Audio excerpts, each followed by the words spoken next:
It's 11:21 and my interview starts at 11:30. I'm going to be wearing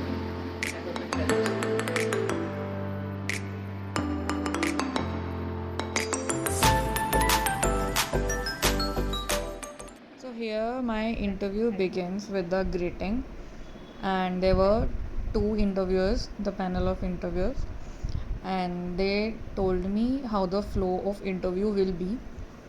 First of all, they will be introducing themselves, then there will be some technical questions, and that after that I'll be having my question if I have any from the interviewers. Also, they were asking me about what my preferred location will be. It was from three choices, that was Kolkata, Hyderabad, and Bangalore. Yeah. After that, I was instructed before only by the HR that we are supposed to be having our one original ID card with us while having an interview.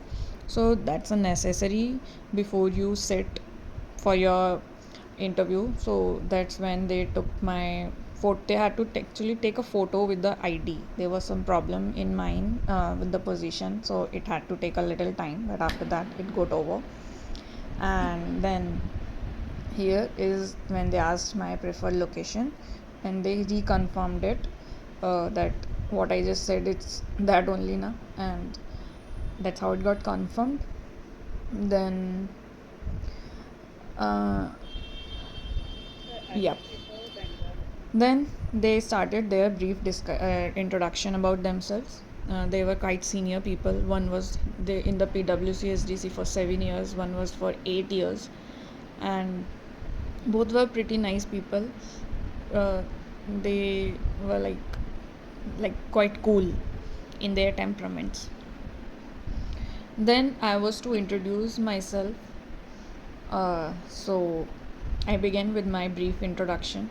I told them about my attempt, my education, my work experience, articleship experience, and my hobbies and all that we are supposed to say. So that's me telling my introduction, introducing myself.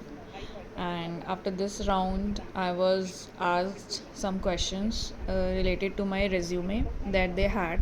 They might be curious about something to know why this thing is at this time, why at this, why this organization, and this and that. Whatever their curiosity was, I satisfied that. I believe it was a very nice interaction. It really chills a person, an interviewee, so that they can answer their further questions very well. So I answered those questions honestly, and it was a very nice discussion till there. Then my technical part began. Technical part included, they took it one by one. So first of all, um, I was asked the question about audit risk. What is audit risk? One of the interviewee asked this, and I answered it.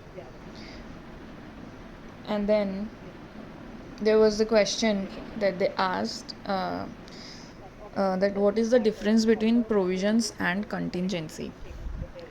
So I defined those things. I Fortunately I had revised these all things. Then after that, in proceeding with this question only, they asked me about the disclosure of provisions and contingency in the financial statements. And once I answered that thing, they were taking further question out of it, just that they asked for the example, like what example would you suggest for it. So I answered that also. I knew it. Then they asked me about some off balance sheet items. What are off balance sheet items? And give me an example for that.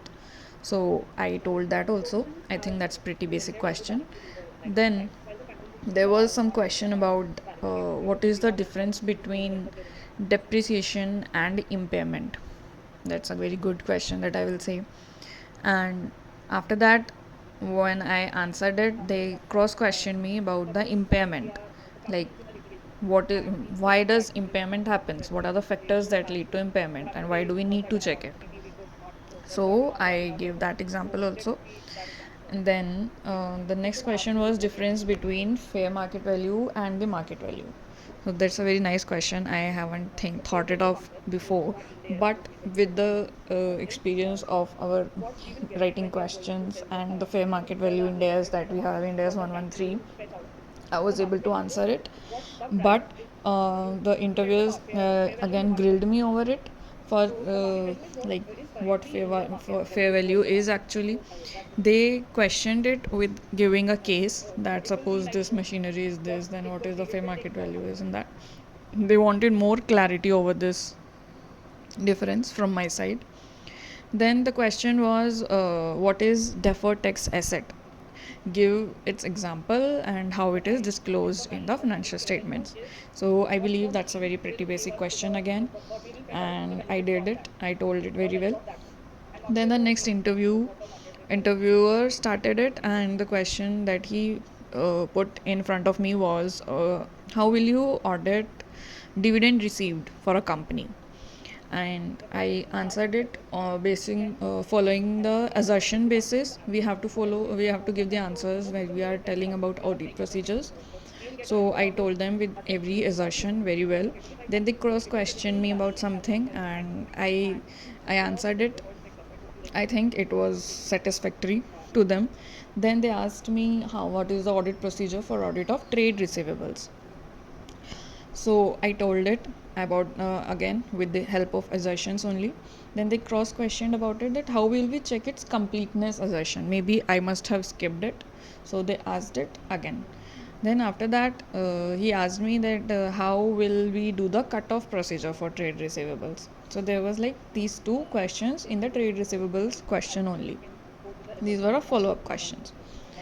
So I answered that, and once the answer was done, they asked me, suppose you as an auditor send an external confirmation and you didn't receive any reply. So what will be your next procedure questions? What will be your next procedure for that? So I answered it, though I was not able to recall it properly what exactly should have been done in this case. But I answered them, and they were like, okay, but what if you didn't receive the reply? What will be your audit procedure for that? Maybe I was lacking a little understanding in their question, but the question was this only that they were asking, maybe in some different way or another way. So it was a little cross questioning here, 2 to 3 times. It was a little grilling, and in the end, I said that I am able to recall it this much only. Sorry for that, and I'll need to check it. To that they were like, okay, no problem, and I guess that's where the interview uh, went, and then uh, they were like, if you have any questions for us, let me know. So I asked my question that I had already prepared in my mind. So I asked the question. The interviewer replied it very thoroughly, very nicely, very engagingly, as he was very happy with the question, that it's a nice question, he said, and he replied it in a very nice way.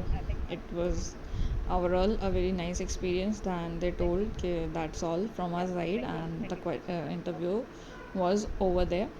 And then I just had to wait for my campus placement portal to display the result. So these were all the questions, and thanks for watching.